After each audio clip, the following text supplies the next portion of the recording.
The purpose of this podcast is to educate and inform. It is no substitute for professional care by your doctor or your qualified healthcare professional.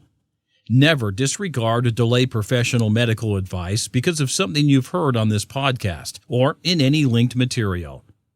Guests who speak on this podcast express their own opinions, experience, and conclusions. Dr. Shirley neither endorses nor opposes any particular opinion discussed on this podcast.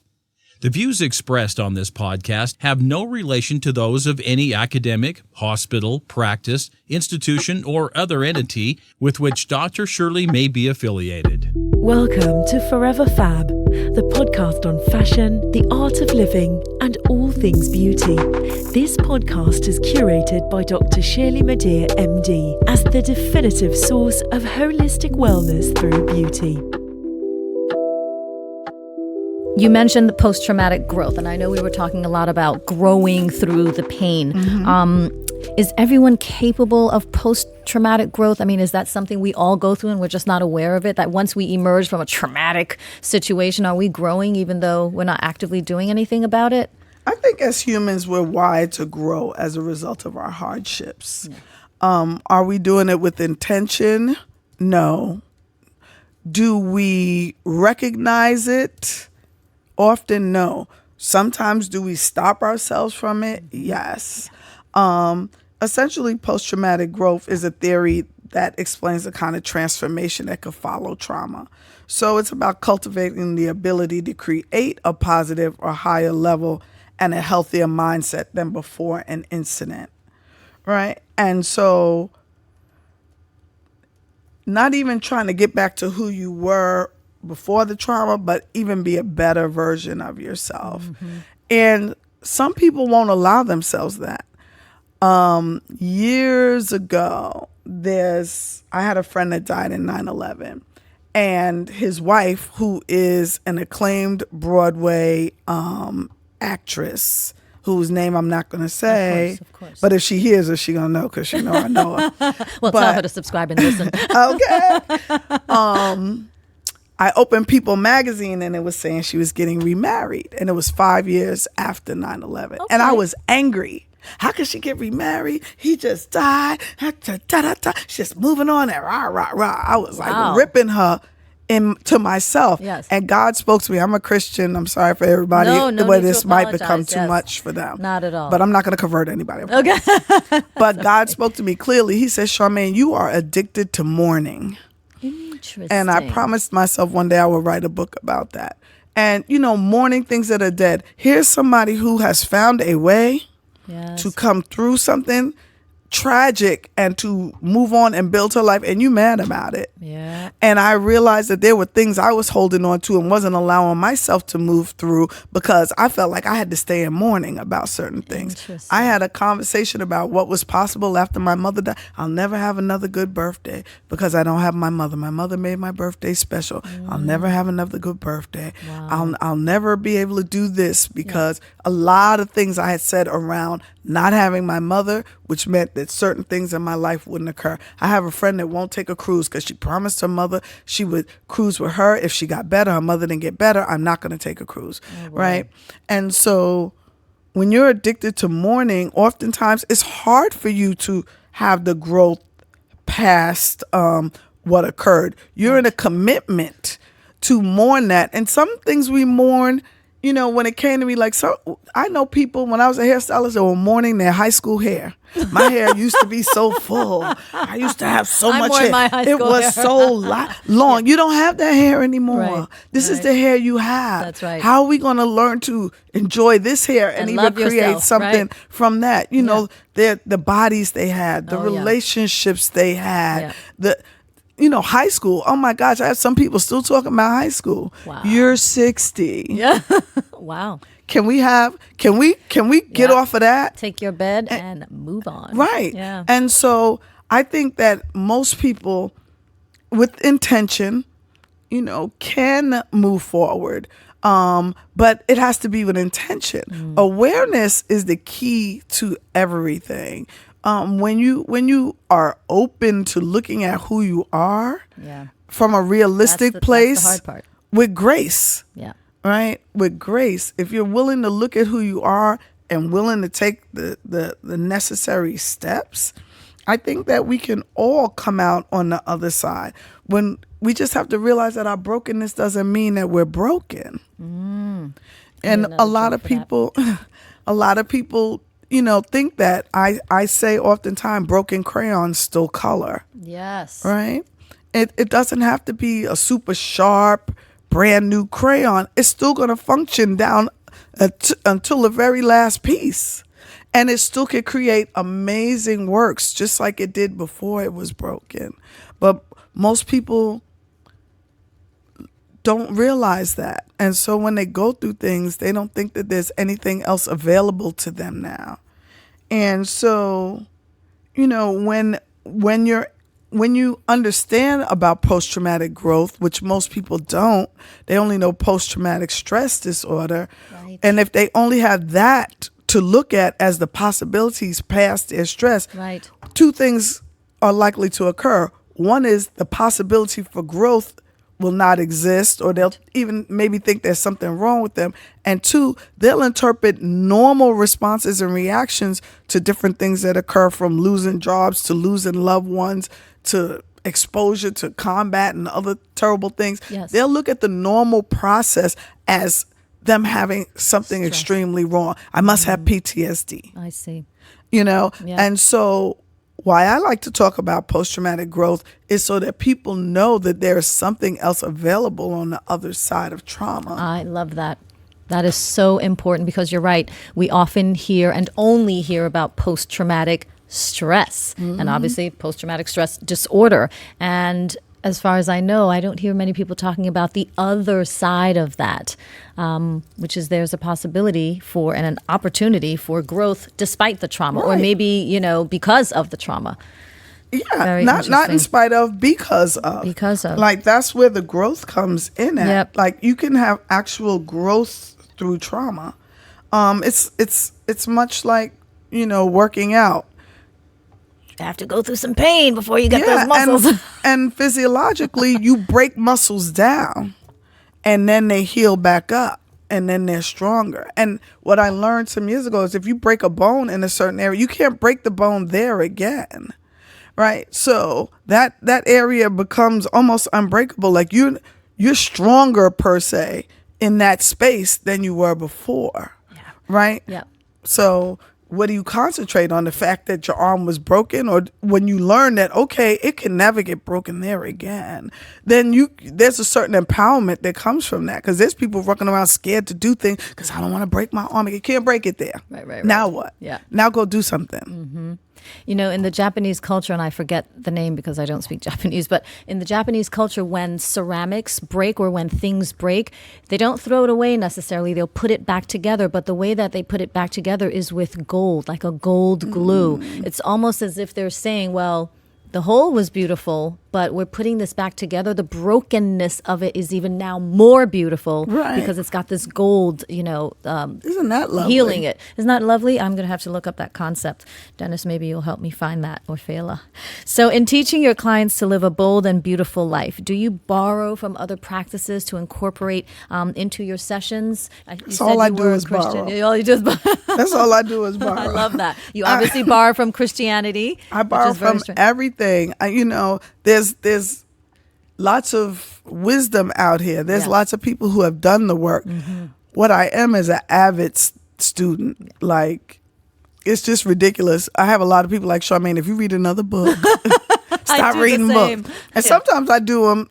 I realize that also that's my way of delaying me from doing things too. I need to learn more. I need to know more before I do it. I understand that.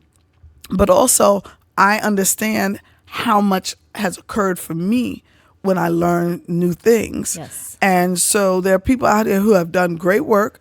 When I find their work and I feel it transformative to me, I pass it on. I incorporate it in what I do. Yep. There's nothing that I've created per se. I put my stank on it. It gets a little Charmaine spin to it. Yeah, but I'm not alone in that. Right. I think most stuff is somebody else's iteration of it. Yeah. And so I'm good with it. It works. It's powerful. Yes. And it keeps me on my toes. So I'm a vessel of sorts, I would say. That's fantastic. I do a bit of the same, actually.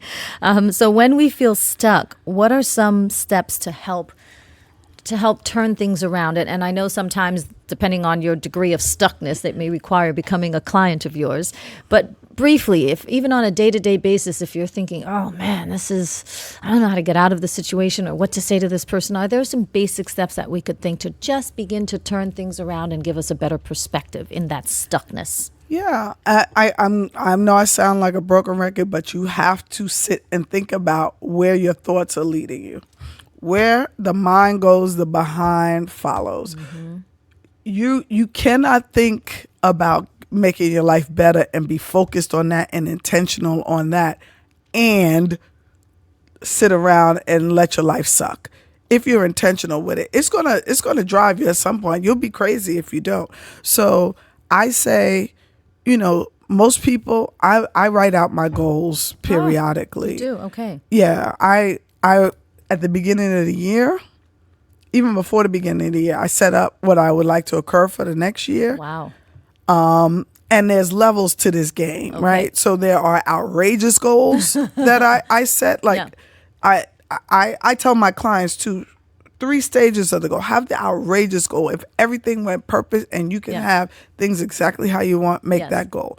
And then you make a goal somewhere in the middle that might seem more reasonable. And then you make a goal, what's the lowest I'm willing to accept from myself? What's the lowest I'm willing to accept from myself? And then work backwards from that. What do you need to create through that time? And then you work towards it. You chunk it. And in the midst of the whole process, look at what mindset you're holding. Because even if you make goals from a disempowering place, the goals you make from a disempowering place are different than the goals that you make when you're coming from an empowered place. Right. So even look at your goals. I tell people a couple of exercises I do all the time is to have people write down what are the things that have been said to them about themselves from other people. What have people told you? If in the 4 agreements, I like, he calls it the domestication process. Great book. But yes, it's a wonderful, easy read. Yeah. Recommend it. But it's the domestication process, but it also speaks to your narrative. I always have people examine what's the story they tell themselves about themselves, but also what's the story that other people have told you about you. Yeah. Right? What does it mean to be you as a girl, as their child, as somebody from whatever community you're from, whatever race you're from, Right. whatever your sexual orientation is. Right. What have people told you about what that means, and what have you agreed to adapt on that? That's not working for you. That doesn't serve you, right? And so let's look at it like, let's get an awareness around everything that you've told yourself that doesn't support you in creating what you want to create. Yes. And I often have people write letters to themselves about what they're going to tell themselves when they don't do it.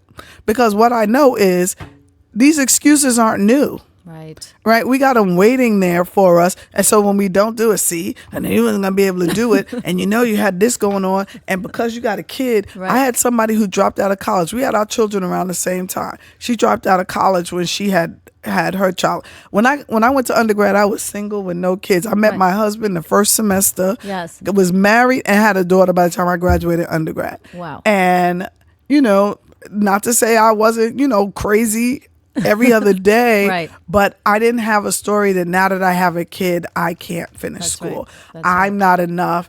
It's going to be too much, Right. blah, blah, blah, blah, blah. Right. So look up the excuses and stuff that we already have put in place to be a default for when we don't do stuff. Right. So once you lay that out in front of you, it becomes garbage. Like you can't even pretend that you didn't already have something set up over here to let you not be great. Right. Right. So It's all about awareness. Look at what you're saying about yourself. Look at what you've agreed to believe that other people have told you about yourself. Yep. Look at the excuses that you have already decided that you'll use when you don't create what you want to create. Always at the ready. Right. Be clear on the goals that you're setting, where they come from. Yep. Be clear on if they're your goals. Very important. If they're Very not, important. Right. If these are not other people's goals for you. I'm clear that there are a lot of things I've done and probably things I do now that I'm doing for other people's approval. There are a lot of people in people bondage. Yes. And their life is shrouded in trying to make other people happy. Yes. And then they wonder why they're not motivated to try and go after some of these things.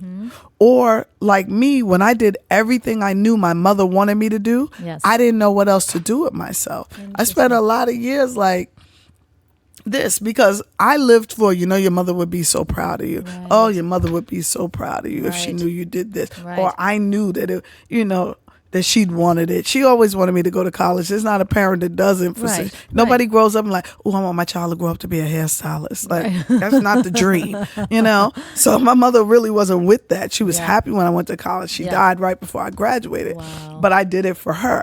I did a lot of things for her. And I did a lot of things. I went to grad school, not for me per se. I went to prove to other people I wasn't a stupid little hairstylist, and for the personal edification. I need to prove to myself that maybe I wasn't just doing this because it was all I could do. Yeah. But what else was I doing for other people? What else wasn't I doing for other people? There are people whose lives are totally based on other people saying, well done, and they're miserable. So, I ask people to look at that too when they're making goals. It'll be very easy to understand why you're in ruts and why you're depressed and why you're unhappy when you look at how your life managed to turn into the life that it is. What is it based on? What decisions was it based on? Right. Who were you when you were making those decisions? Yeah. And for whom? And for whom? Right. I love what you said about writing out your goals in the 3-step process, the most outrageous, the more reasonable, and then particularly what is the lowest standard that you're willing to accept for yourself. Because I'm definitely a list maker, but I just make the list. I make the to-do list, and I chunk it up into time. By this week, that. By this quarter, that. By the end of the year, that. But I never really look at those to-dos or those goals according to those 3 categories. So I'm going to revise my categories. Oh, great. and another to-do list is on who you want to become too. To-do lists don't have to be task oriented. To-do lists can be around who you want to become. When you look in the mirror, who do you want to see? And I'm not talking, weight. I'm talking from an emotional, psychological, perspective. Yes. Yeah. Who's the person you want to be? Right. Yeah. We want to wake up and really be proud and happy of the person that we are. Yeah. I agree 100%. So on that note, is there a particular mantra that you live by? Yeah, I can't say it though. Oh, okay. I use culturally inappropriate language sometimes. Okay. So I have a North Star that's be the bigger something of. Yeah. And I really use that in times where I feel like, people are taking advantage of me, or I'm not living up to my potential, or, I need grace to abound. Who do you want to be, Sharmay? I want to be the bigger, right? Bigger badass. Yeah, we'll use that. But, that's what I use. Okay. I have I'm the queen of the one-liner. I learned the power of the one-liners, and I have a lot that I use for myself. What I will say for your listeners is something I always say is the victory is in the strategy, right? Yeah. And so when things are not working out, you want to look at the strategy Not necessarily the outcome. Right. And in terms of outcomes, I have an equation that I use for people in terms of taking responsibility, which is E plus R equals O, which is event plus response equals outcome. And the only thing that, is going to get you the outcome you want is how you respond to the events. Events are not changing. They are what they are. You have to figure out who you need to become or get to be in order to have different outcomes in your life. I see. So, and that's a strategy, right? Yep, So that goes is. back to the victories in the strategy. That is. Always, if life is not going the way you want to, you have to look at what strategy you're employing. Yep. And if it's not working, it's time to figure out a new strategy. And if your strategy is effective and it's still not working, then we got to go back to the mindsets and the inner conversations that you're having and all the latent beliefs that you might have about yourself that you're holding as true that's stopping you. Very true. Do you have a gratitude practice? And if so, do you invite your clients to do the same? And why is it important to do that? Gratitude is super important in terms of happiness. I don't have a formal gratitude practice. What I do every morning is get up and say thank you. Yeah, that's a gratitude practice. Yeah. And it's and even sometimes I'm like, ooh, I forgot to say thank you. You know, I have a daughter that's about to be 31 next month. Wow, congratulations. And thank you. That's major. It really is. Major. You know, and what's really major is she's a good girl and I like her. Oh, it's even more. Yeah. That's you know, impressive. I really do. I like her. She makes me crazy. Yeah. I like her. And in the last year, both of us have heard, you're lucky to be alive. It's a miracle you're alive. I was in a really bad car accident last July. Oh, my goodness. And my daughter, just in February, had blood clots in her lungs. And we both, I was like, wow, Chris, in the last 6 months, we've both heard it's a miracle that you're alive. Mm-hmm. And while I'm always thankful, I think when you think about your child, yes, the possibilities of my child not being here, like gratitude takes it to the nth degree. You know, full tilt to the stratosphere. Full tilt. It's like while you know some things could occur, yeah, you always feel like maybe it won't be you. Yeah. And so just like the simple, which is monumental, but like the simple blessing of waking up in the morning and we're okay. Yeah. You know, and so that's where I'm at. And oftentimes my friends they say I get on their nerves about me always trying to find the bright side and stuff. Oh. But I've lived like a bleak life and I refuse to do that. I have my moments and I sink, and God knows I can sink. But I won't let it get the best of me. And I have people that are annoyed by my giddiness. Like I'm really silly in real life. Like I love that. I'm really so am silly. I. So, It's kind of hard to, negotiate that with being a surgeon. You can't be a silly surgeon. Yes, you can. Why not? I do dance in the operating room. I do. Yeah, and I bet you some of your clients would love to just see like full on joy. Yeah. I would love to know that I have a surgeon who's going in with like joy. And I do. Yeah. Love it. Yeah. And so I've had people that are annoyed by that. I remember people used to be like, when are you going to grow up? And I'm like, grow up. I got a business, a kid, a house. Right. My grandparents lived with me for more than a decade. You're I took plenty care of them. grown. I did this. But they were like, when are you going to stop being silly? I'm not. Right. And I'm in a commitment to be silly. Right. I'm in a commitment because it got me through. And Or a I commitment to realized be the power. joyful. Yeah. It's so much power in just allowing yourself to be grateful and be happy, even in moments that suck. Yeah. I have friends, we could be arguing. One of my best friends, we yell at each other in a way that startles people, but then she'll say something stupid and then we just buzz out laughing and then we move on. Yes. And my daughter hates that. Like, I'll be like, all right, you want to go shopping? Not now. Like, because we were just mad at each other. Look, that was then we were mad. This is a new moment. Can we just like go out and have fun? I love that. Yeah. That's impressive. Like, whatever. I'm going without you because that moment is over. Yes. Right? Yes. When I have a cousin who the NYPD had brought me in to talk to their police officers around domestic violence victims and just trying to give them insight into them because they're not always nice to them. Understand. Right? Yeah. And I have a cousin who's extremely intelligent and I gave her my speech. I'm like, read this over for me. And she read it and she was like, I never knew any of this about you. Wow. And meanwhile, I get on her because she complains about my mother read my diary. I'm like, girl, right.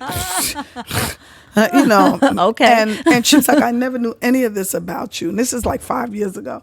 And I said, I know. Yeah. Because when I was with you, I wasn't in that. Like, why would I stay in that over here? I'm over here. This is time to have fun, to do whatever. I'm going back to whatever that is. Right. So I've learned how to compartmentalize my moments and how not to let what's happening there bleed into my present. The present is this. Right. And I will not allow it to ruin this moment. Right. What occurred in that moment. Yeah. And so I'm pretty good at letting stuff go. And it's not that it's gone forever. Right. You know, it still might come back and have my moments. Right. But if I'm in this moment, and this moment is like amazing and beautiful and even just regular, why would I allow myself to be overtaken and still allow this moment to bleed into it? And that's something that people need to realize too. And that comes to that addicted to mourning thing. Yep. You know, are you just going to continue to lament over things that are dead? Even moments that are dead, they're over. I think it's about compartmentalization. I think it's really important to emphasize what you just said, is that you can compartmentalize, and you're doing yourself a favor by not letting what happened in the past or some moment ago negatively impact your present moment. But at the same time, you're doing a disservice to yourself and others if you're thinking you're compartmentalizing, but you're still bringing the emotion of what was past to the present moment. Bitter Betty, here she come. Right. Or you're staying in victim mode. And guess what? People don't want to be bothered with that. I learned it very early. I don't care how much pain you're in. Most people, they really don't want to be bothered with your pain. I remember after my mother died, And if you set yourself up in a certain way to be a certain person, if you're the depressed person, then okay, you know, but if you're not that person, if you set yourself up a certain way, people are really unwilling to have to deal with another person. Right. And I've been told that, like, enough, like, okay, your mother died, we get it, enough. Yeah. And you have to figure yourself out around that. And you also have to understand, some people, everybody's looking to feel special and significant. And some people's way of being special is significant is to have the biggest problems. And so that's how they get attention. That's how they get sympathy, empathy, compassion. That's how they get love. That's how everything. So you have to be clear on if that's your strategy for getting attention and for having meaning. Like, your meaning is, I'm the one who lost their mother. I'm the one who, you know, doesn't have a man. I'm the one who can't lose weight. Whatever it is, if that, you have to figure out if the thing that you hold on to make you feel special and significant with other people is your pain and your struggles and your problems. Because if that's the case, it's always going to be prevalent and you'll never move forward, because that is the only thing you feel that you have. Love it. I can't believe we're down to the last few questions. I could talk to you forever. Maybe I'll just have to become your client. So if you could invent something to heal the world, what would that one thing be? I think it would be a big grace machine. Yeah. I think that most people's pain comes from them being too hard on themselves and hard on other people.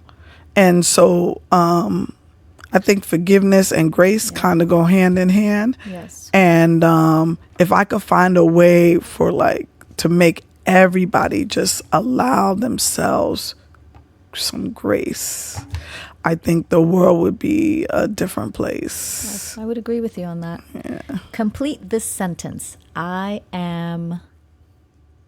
One word or more words? Whatever you'd like. I am grown, but still a child. I always say I am a study in contrast. Okay.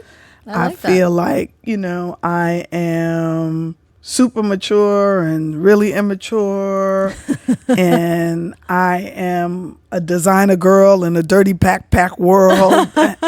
I love house music, but I also love, like, classical and jazz. Yes. So in total, I feel like I am a study in contrast. Yes. A beautiful enigma. Yes. Perfect.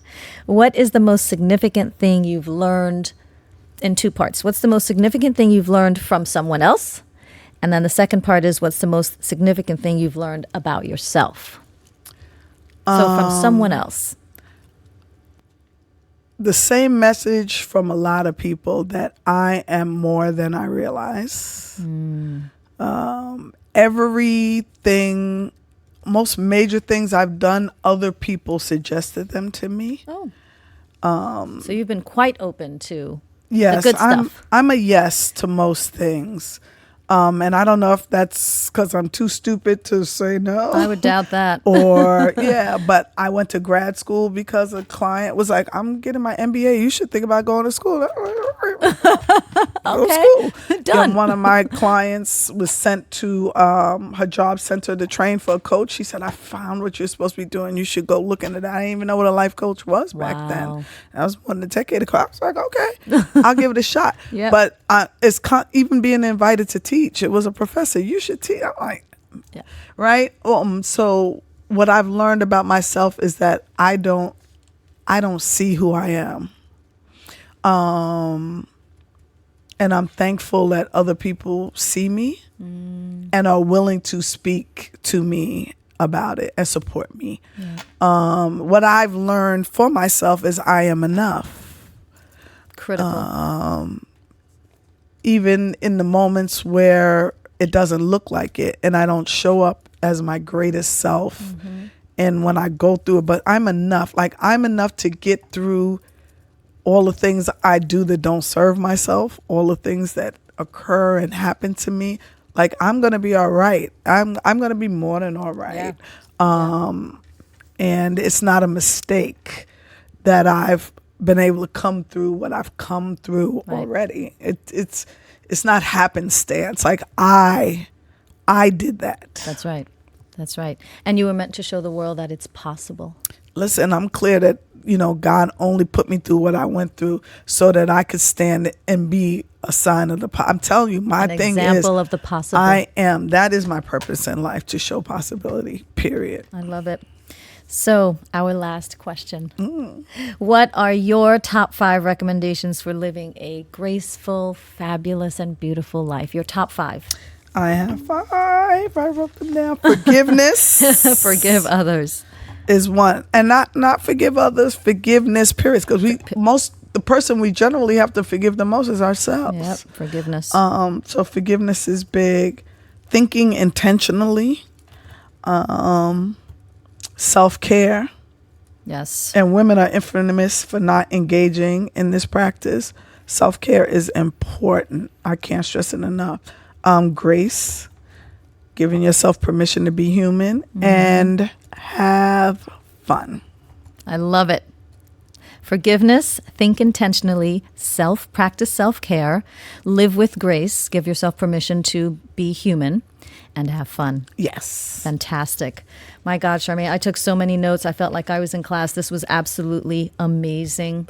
Absolutely amazing. Me. And thank you for saying yes. You said you were a yes person. Thank you for saying yes to this podcast. I'm absolutely honored that you said yes. And I'm really not only impressed, but deeply moved by what you said. So thank you for that.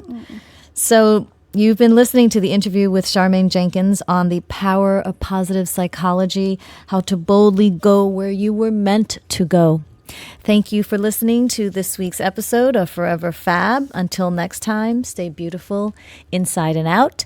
And if you'd like more information about Sharmay or to become a client, please go to, and correct me if this is wrong. Send it to my Instagram. I'm getting ready to take my website down. Website coming down, so go to her Instagram. And that would be manifest_coach. Manifest_coach. Yeah. And Facebook is manifest.coach. And on Facebook, if you're a Facebook person, it's manifest.coach. I'm never on my Twitter. Never. So there it is, folks. Stay positive, stay beautiful, and see you next time, or hear you next time. Thank you. Bye. Thank you for listening to this week's episode of Forever Fab, the podcast on fashion, the art of living, and all things beauty, curated by Dr. Shirley Madhere, MD. Live beautifully and help make the world a more beautiful place.